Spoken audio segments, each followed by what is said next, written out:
Cool. So we take first question there. I think it was Peter Killer. He had a slide where he got out of synchronization. I saw the curve look like if you turn up the volume, it helped. Was that the Samba study? Or There was one where you had some decibels on your breath. Yeah, and then there was a pleasure. yeah. Yes, yes. Yeah. So does it help to turn up the volume when you're out of sync? Well, we thought it would, because the idea was that loud sounds stimulate another sense, which is also linked to movement, the vestibular sense. You know, your sense of body posture in space and movement. You know, if you get car sick, that's a vestibular disbalance. And there's evidence that if you have loud music, the louder you make it, the more you move. Think of dance music, and like in dance clubs and so on, electronic dance music. But it turns out that although some of the bars might have been higher, when we do the statistics, it didn't have a really reliable effect. It turned out that maybe in some cases there was an extreme, you know, one person said it makes a difference, but it didn't generalize across everybody.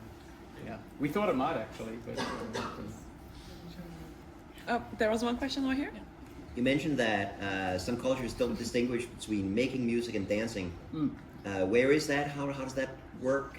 Well, it turns out to be many, and I don't know if I described it accurately. They don't have a separate word for music and dance. Some Indigenous Australian cultures, they have a particular word, and when you go you have to be cautious about making cross-cultural assumptions and so on. But if you come from a Western culture and you go there and they show what you're doing, indeed you say, you know, well, there's music there and there's dance, but for them it's one thing, and it would be impossible to separate them. If you just played the sounds and just played a silent video, it wouldn't be complete. Then again, it wouldn't be complete for our experience of it either. But it's interesting that really there is no separate word for just the part that's making the auditory aspect or the bodily aspect. It's really synergistic. West African dance is the same. Yeah. A lot of African dance traditions are the same. So you cannot go to a West African class and not play music and not dance.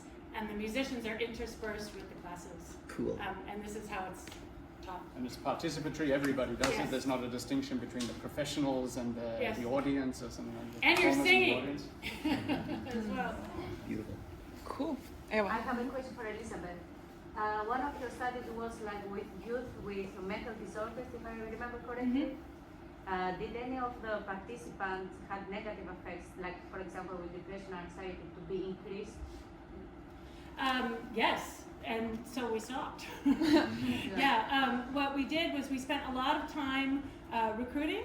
So we've probably reached a couple of hundred people with that study, but we haven't collected data. We've only collected data on about 8. So this is one of the methodological challenges that we're talking about. Lots of people want to participate in the intervention. Most of them don't want to be measured. Totally fair, totally fine, understandable. So, and that's where we kind of go and explain and, you know, show this is what this is what, I mean, even just producing saliva became very, very difficult for some people. And that's that care that you need to take when you're designing your study. Again, different people, when you're calling healthy, able-bodied people into a lab to like slap this on this equipment, put this on your brain. I mean, you can do that. When you're working actually with specific patient populations or subclinical, you can't do that or be able to presume that you can. So, thank you for that question. Yeah, Elsa? Let's go here. Actually, sorry. I'm sorry if you said it already, but I'm very curious on how can you manage to get finance for that, and what is the purpose? I mean, sorry, don't get me wrong. I think this has a purpose in itself, but of course, for research, you need to kind of have this will be useful in society for X and Y. So I think it's already useful to get me wrong. And it was very interesting. Like I said, I research joint action and coordination in general. And that's a field where people usually focus just on synchronization and just on very simple tasks that are not really real coordination, at least in my experience. So as a joint action researcher, the point is not the dance. The point is to broaden what we can research and actually use it on something real. real kind of coordination that matters to people, Like what? like dancing. But many of these methods also would work for probably some of the kinematic data you have, Peter, for conversation stuff. I know people work with, for example, therapy. And again, they see stuff like synchronization and movement during therapy correlated with better outcomes. Of course, a world of dance therapy, movement therapy as well. And in general, understanding what makes us feel connected to others matters. Even if it's kind of on a basic science level, where you've been dating. Right, there's literature on how you think people doing these, like you go to a concert and everyone's swaying together. And then that's related to feeling like a community. But of course, again, that's the synchronization look. And you might also look for ways to feel like a community where it's not about doing the same thing, but it's about reacting to each other in this community, which I think is true too.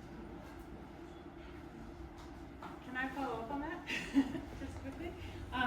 So my other hat is I'm a human-robot interaction researcher. And what we're trying to do is come up with models for how we design and program robots to work in collaboration with people, create shared mental models of the task in close coordination, so on the manufacturing floor, in the hospitals, and so we're using work that's coming out of your lab on how do we understand joint task space, how do we understand shared mental models, and then can we use that human-human interaction, fine-grained understanding, and use that to inform our models. It's not the same thing when you're interacting with computers or robots, but there might be some things that are similar, especially with regards to synchronicity. So it's got a lot of reaches in other fields as well. Okay, maybe let's take a last question so we all make it on time to the classes. Yeah, thanks for your presentation. It's super interesting. And I wonder if you look into that, or if you will look into that into the future, is how, when you talk about synchronization and how good people feel when they dance with another person, if you tested the difference between people that know each other and people that never know each other, and if like the dance helps you to connect with someone that you never know, even though, yeah, I don't know them, you can still have this deep connection, or if it happens more when you already know someone, like, is that something you look at? That's a good question. Our problem is that we don't really have anybody who doesn't know the others. So we have a dream of because you can get these motion capture systems that are mobile, so you can bring them with you, take them to Herang or something, at a dance festival where there will be people who don't know each other, who just met who dance, and look at differences there. I don't know why you're pointing at him, but that sounds nice. So that would be one. Actually, I just wanted to say, because it matters what people as dancers think might be interesting, because that's really where a lot of the inspiration comes from. So if there are ideas like this, I would love to hear them. Could you send a survey in the line of Lindy Hop Facebook? It's a good idea. I like your idea. Awesome. Okay, so I think we should wrap it up with the questions. Wonderful, you're asking all these wonderful questions, but so shoot them an email if you have more. But we have classes starting 2:15, so thank you for coming. Let's give the last.